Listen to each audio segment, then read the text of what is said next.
and welcome to a house showcase kind of thing that I built. So, and I've just found this random village town thing, and I've just kind of built whatever the heck I wanted, and I've just basically with this role I've just been goofing around with ideas and that kind of stuff. So yeah, I guess today I'm gonna be showing you one house and one house only.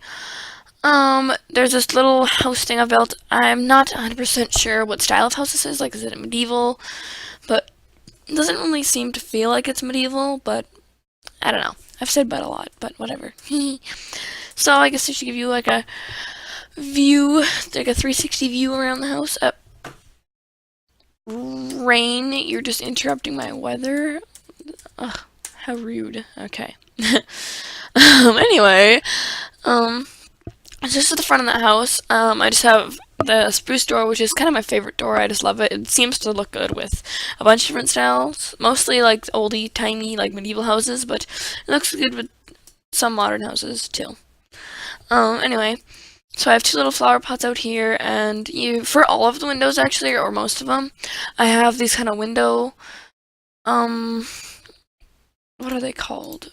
I am a dum-dum. Like when you have like almost like a windowsill, but like a window frame kind of. Yeah, that's what I mean to say. So it's really simple to make these. All you need to do is put a trap door there, and since you can't just actually place the fence gate there, you just have to go like this, close it, break the block, and ta-da! It looks good. So yeah, this house, I should probably tell you right now, is based off of a tiny, like a compact, efficient house made by Grian. He's a pretty great YouTuber. He does a lot of building tutorial and and things like that, and like building showcases. So this house is kind of based off that, just like a bigger version. And personally, I like this house more. And you could very easily change things with this house. And I'm going to be adding like a little garden kind of thing here, and it'll look good. I'll do it in the video just to, yeah, do things. So the front. And then around here is the same window technique. And you may have noticed that I used some staircases in the walls to give it more of a depth kind of thing. Because lots of times whenever I build houses with like a wooden frame, I put the posts like this. So if this is the wall, I would put it like, I would put the frame going out around. I missed all those clicks. Going out like around like that. But with this house, if I were to put the logs out on a diagonal like that, it would you do lose like a block of space. And if I did that, this house would be like very tiny. So all I've done is just I've put it flush with the normal framework, but I added the staircase blocks just to give it more depth, which is always good. Sorry about the barking. Someone just rung the doorbell, and now my dog's going nuts. So, hurrah. And then the walls are a mixture of sandstone and birch planks, just to give it, because they work really well together and it gives it a nice texture. So yeah. And then more of the same patterns, and you may have noticed, I've used white stained glass on the windows. I do this with pretty much all of my houses now. I think it just looks better, honestly, than normal stained glass. So yeah, that's the house. And you may have noticed, again, the roof back here, this part is slanted and this part is like a weird little curved thing.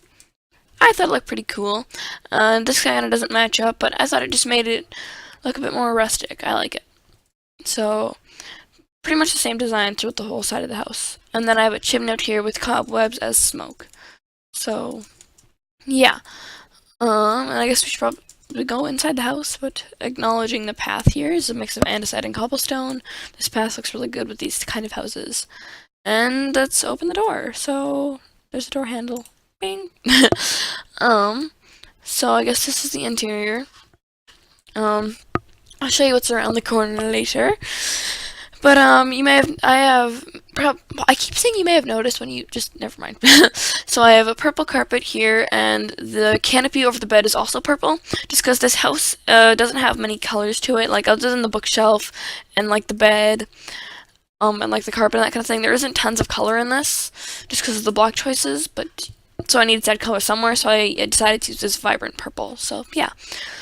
And another thing, I used trapdoors here just to give the build more like decoration or like depth or texture to it. They could be used like to almost like close the window in a way.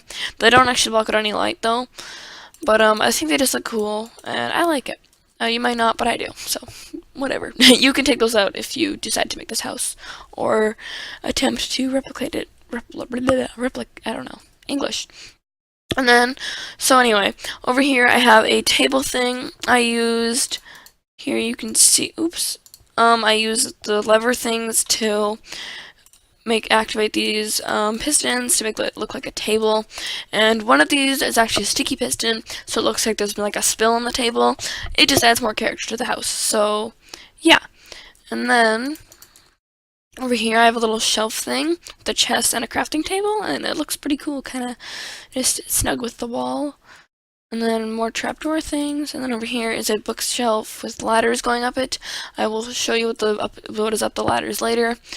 But here's the canopy bed, just using string to hold up like this is actually carpet here. Some of it's blocks, but this part is carpet. So I had to use string to hold that up. And I got the bed, and recently, like since 1.9, they've had added end rods, and personally, I think they look a lot like candles, and like the little particles coming off them could be like the smoke. So I use those as candles a lot more than like actual like weird block things. But yeah. And then over here, around the little bend, I have almost like an armory slash blacksmith area kind of thing. I think it looks pretty cool.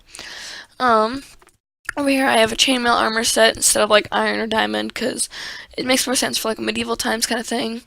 Then I have a cauldron down here which could be used for brewing. But yeah.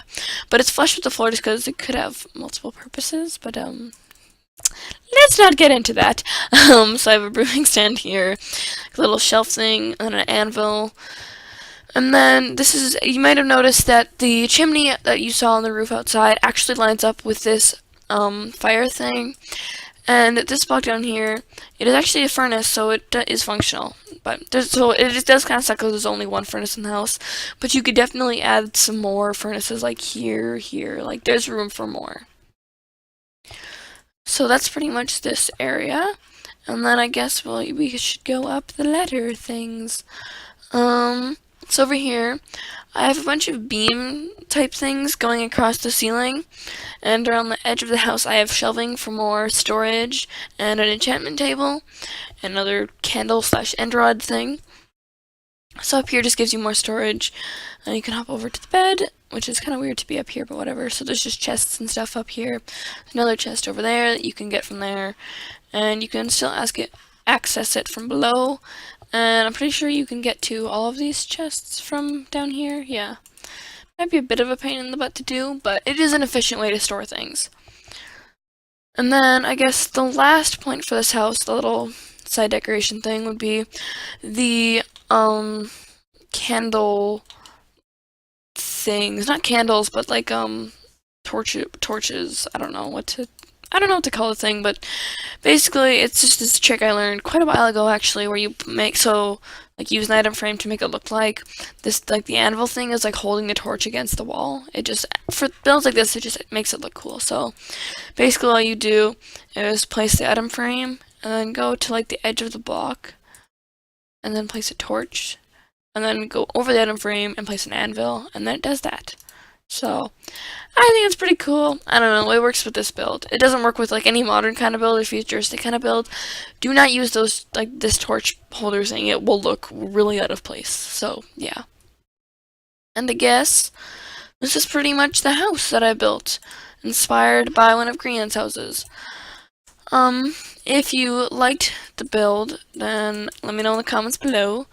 I'm not 100% sure if I am going to do like a thing where I'd like do a step-by-step tutorial on how to build this house. I don't know if I'd want to, because especially with like houses like this, they look like if you just build the same thing over and over again, eventually it stops looking good, because it's just like it would still look good, but houses like this, they look better when they're like thought up originally and that kind of stuff. So yeah, just so you know, if you do plan on building this house, it looks best when you of course you can use this for like inspiration, but I wouldn't recommend trying to do a block for block thing with this kind of house or mini builds, because it's just better. Lots of houses, it's better to just be inspired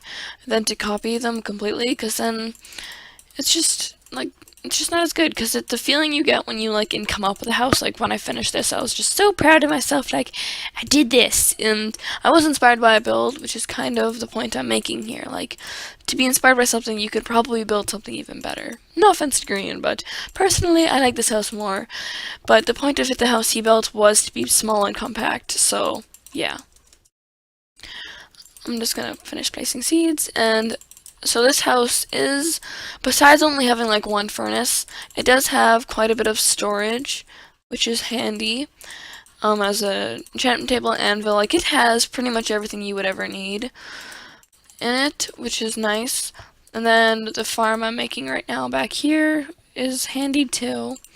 So this house is very, it isn't compact, but it is efficient, like, and it doesn't take too many resources to build, although it does get blocks from like 2 or 3 different biomes, because it has the tundra from the spruce wood, then plains for the oak and the birch, or like a forest kind of thing, and then the desert for the sandstone. So in survival, this might be a bit of a pain in the butt to get, but at the same time, at the end, it does look pretty cool.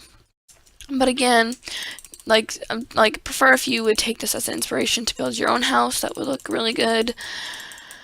But yeah, I'd like to thank everybody for watching, and I hope that you enjoy this house, or just seeing this house. And I will see you guys in the next video. Bye!